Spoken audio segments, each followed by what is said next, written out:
how can you use your skills that Allah subhanahu wa ta'ala has given you to benefit those around you, thinking about how you can increase your sadaqa during Ramadan, inshallah? You remind me of the time when I moved into a street and we were the only Muslims, or there were two other houses but further away. And I just used it as it was nearly, I think at that time, Eid, or we were in the middle of Ramadan. And I used it as an opportunity to introduce, like, go over, say, hi, when you're new neighbors, and right now, we're fasting, and that's why there's a little bit of hustle and bustle in the house. Here are some dates. And most of them have never eaten dates before. Yes. And it was just, and I put like 3 dates, and I put a little note just saying what Ramadan is about and what Eid is about, just really minimal. And like, from your neighbor at XY number street, so that, if I didn't find them home, I would leave it at their door. So that way, if they wanted to approach, they could come and come over and say hello.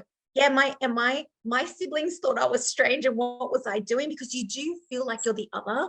And how do you, because religion is quite a personal thing, and not everyone likes to talk about it, or they just feel, they get that like feeling, or I don't know, like I don't mind, but I also anticipate the other person's response, so I don't make it too religious, whatever that means. Just an introduction to who I am, what I do as a Muslim, and not in a way that feels pressured, but to just open up a conversation. And that was like my entryway when I did that. It's like, hi, I'm your new neighbor. Right now we're fasting, so we're decorating, and here are some 3 dates for you. Try them, enjoy them. And how did they respond? All of them were excited and thought it was like, that's how I knew, like, some of them hadn't tried dates before, because they told me. They was like, I have never tried dates before. And I'm like, that's interesting. I thought everyone's tried for, like, if you had a date before, I had no idea. And then I also had neighbors participate, where this memory is the cutest. There were 2 girls, I had met them through this experience, like the daughters of the neighbor. And my brother happened to be outside washing the cars, and he sees these two young girls. They're like 6 and 7, coming up and saying, oh, is Nadine home? And my brother's like, what's going on? And he's like, yeah. And as soon as he's like, oh, Nadine, someone's here for you. And I walk out. So I was like, my brother's thinking, how does she know these people? Because he he couldn't recall that except what I had done. And I was like, how are you girls? And I'm like, we're good, but this is for you. And they gave me like a plate of sweets in return for, the little, just little dates. And they're just like, we just thought we'd say hello, we'd give you some. Like, oh my God, so sweet, girls. And we just kept that connection going. So whenever they would see me, or whenever I wanted to go over and speak to their mum and she wasn't home, and they'd open the door, and I'd be like, guys, don't open the door, I don't care who it is. Stranger danger. Go back inside, just let mum know that I came over to say hello. So we also kept that connection. The same thing with another neighbor, and then the neighbor on the side. So I didn't just do the side neighbors, I did as many as I could just across the street, and because we're at the intersection, and then just the ones across me and a little couple of houses down as well. Going to say it cost you an absolute fortune in dates. No, we already had a box, and I didn't see it that way, like 3 dates each one, like just for a family. So I just did family 3, another family 3.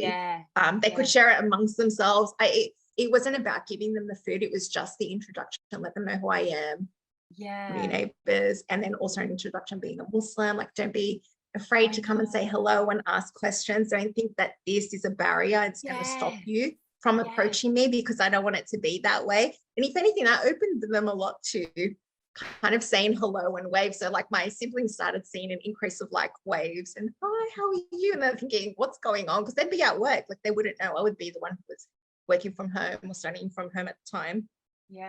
So they'd be like, Nadine, like, how do you do that? I don't know.